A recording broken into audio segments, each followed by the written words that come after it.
We're here with another Superior Health Wednesday. Jim LaJoy, Executive Director with Superior Health Foundation, and our special guest today, Lynn Hill. And if you would, just give us your title with Superior Health Foundation as well. I am the Community Engagement and Annual Giving Coordinator. Perfect. And this morning we are talking about a special giving initiative. Jim, if you'd start us off by talking about the monthly giving. What are we talking about today? Sure, be happy to, Ben. So later this month, in February, we are going to be launching a monthly giving program that's called 21 in 21. And essentially what we're going to be looking for is to attract 21 new monthly givers in the year 2021. And really how this was born is we have a number of donors all across the Upper Peninsula who have supported the Superior Health Foundation philanthropically, whether it's with annual giving, midsummer appeals, or, at different times throughout the year with different things that we do. And we just wanted to have a vehicle available for those who want the convenience of giving monthly. And it's really a hot button topic right now in philanthropy. And we've been meeting regularly with our fund development team to discuss this.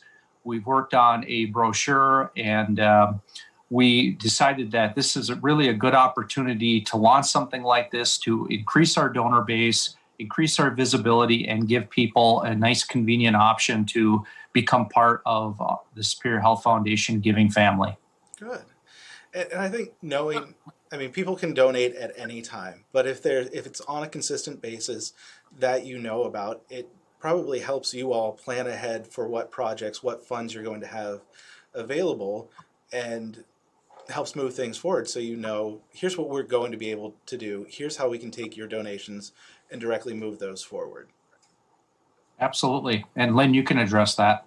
I would love to jump in with that, and you bring up an excellent point. The Superior Health Foundation, we are so fortunate that our role across the entire peninsula is to address unmet healthcare needs.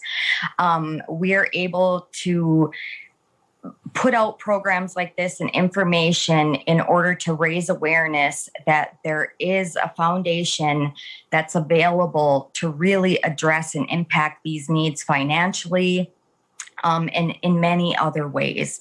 So basically, Jim is right. We have incredible donors, and this program is just another opportunity for someone who hopefully hears this to think, I love the UP, or this is my home, this is where I'm from, this is where I live, and are aware of the needs. And like we've seen in these last several months, people have just come forward generously and powerfully, and different needs came up, and the Superior Health Foundation was able to, switch focuses wherever we needed to address everything from PPE to nutritious food supplies. And now we have a huge effort and focus on mental health needs across the Upper Peninsula. And so if you're looking at this and thinking, I want to be a part of that, I want to give back to my community too.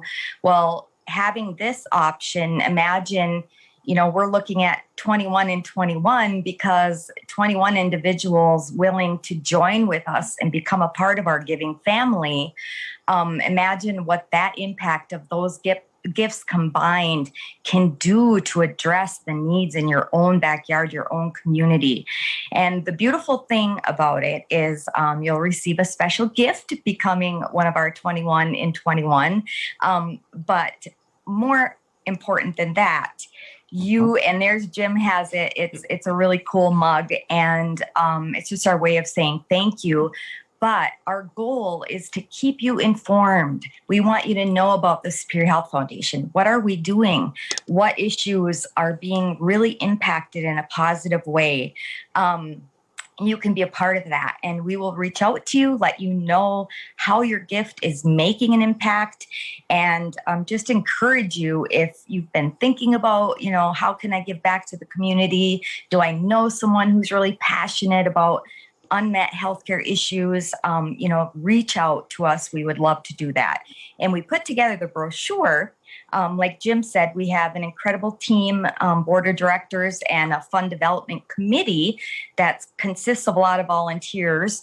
And we put together this brochure in a hope that you can take your phone and open up your camera and click on the code and be directly brought to a form to fill out, where very easily you can pick your amount that you desire to give monthly, that you're comfortable with, and very easy to do, very easy to become a part of our family. And we really encourage you and hope that this will inspire you to do that. Looking at the brochure, you made it really easy, and there are certain levels that you can set, but there's also an open-ended one, just so people don't feel like, if you're in a place where you want to be generous, but your finances don't meet one of those levels that you're able to contribute that much each month, you can still be part of this. And that's part of the reason why we created it that way, because the whole idea is to get people involved and be part of our family. You know, and Lynn really did a great job of explaining that part of it, and that, you know, we're here to listen. You know, we have a number of funds that folks can support, whether it's our Run for Life organ donation fund, our breast health fund, we have an equipment fund, but we're here to listen to other needs that are there in the Upper Peninsula, because as you know, we stretch across the entire UP. And we have an obligation to really listen and be there. And whether someone is giving $5 a month, $50 a month, or $100 a month, it's impacting us, and it's impacting the types of services that we can provide for the good people of the Upper Peninsula. And when you do that, you know that it's staying in the UP. It's benefiting your neighbors. And one of the other things on the brochure that was really smart is that there is that option to select whether it goes to organ, breast health, to equipment, or whatever just the greatest need at the time happens to be, that you have a direct choice of how much you give, but also where it goes and how it's being used, so that you know and have a better understanding of who you're helping. Thank you for bringing that up, because even if there is an issue that's near and dear to your heart and it's not mentioned in the brochure, please contact us. We would be more than happy. We support so many different programs, projects, initiatives. If there's something that's near and dear to someone's heart, we can certainly direct that so that their gift is impacting what they're most passionate about. What is the greatest need right now? We talked about mental health. Is that the greatest need that you're addressing right now, or what are some of the greatest needs? Yeah, I think, you know, we're addressing children's mental health. There certainly is a need for that. I mean, there certainly is a need to address some of those unmet needs during the pandemic. I mean, we're not out of this by any stretch of the imagination. This is still going on. And, you know, the only way that we can really find out what those needs are for people to communicate to us.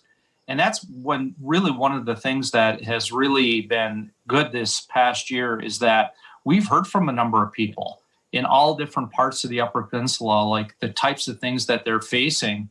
And this really opens up an opportunity for increased dialogue, because we may not know what the needs are in Iron Mountain right now, or the needs are in another particular area, but we're listening. We're listening, and Lynn and myself, our team, and certainly our fund development subcommittee is open to those suggestions and willing to pivot wherever we need to go to address the needs that are near and dear to the UP at that particular time. And Lynn, maybe you can address this one. So when people are thinking, how much money do I have to donate? Oftentimes it's, what do I have left at the end of the month? Right. But there's also a different way of thinking about that, of make your donations first and then figure out your budget after that. I don't know if you can speak to that, or if there's a way to address that, of how people can figure out how much they have to donate. You know what? I guess my best response to that would be that, once again, we're overwhelmed with the generosity of the viewers, people in our community and people outside of our community giving to our community. I'll tell you what, though, I think each of us has that feeling inside of us that I want to give back, and probably all of us do in some way, whether it's paying it forward somewhere. There are little things that you can do every day. You don't have to have a whole lot of money to make a huge impact. So, being a monthly donor at even $10 a month, I mean, think of if you go, to a quick stop coffee sandwich, or we all have that kind of money that we probably maybe should be a little more frugal with. I don't know. And I guess maybe just saying, I'm not going to do that one time this week. And wow, I can give back to my community. And this combined with others is really significant. And we can only keep doing what we do every day because of people like you, because of people like because those gifts help us be able to just keep providing, in many instances, huge sums of funding that are critical, that we just can't even imagine what our Upper Peninsula would look like if it wasn't there. So we just often, maybe we kind of know of the issues going on. We do see them every day. I mean, and we're just doing our best to encourage people. If you kind of have that feeling like, I want to give a little, I don't have much to give, but you do, because every little bit counts and adds up together. So I don't know if that answered you the best, but it does. And it's one of those, if you do it first, you end up not missing it at the end. And that exactly. way you don't even know. So that was very well said. And I think people probably feel a little more connected, and I can feel how passionate you both are about what it is that you do. So thank you for that. Yeah. Thank you. So is there anything else that we want to address this morning for this? No, I think that really covers it. And I'm glad we touched on that because, we already have some monthly givers who one has it automatically taken out of a credit card monthly. Another one has it automatically taken out of a savings account monthly.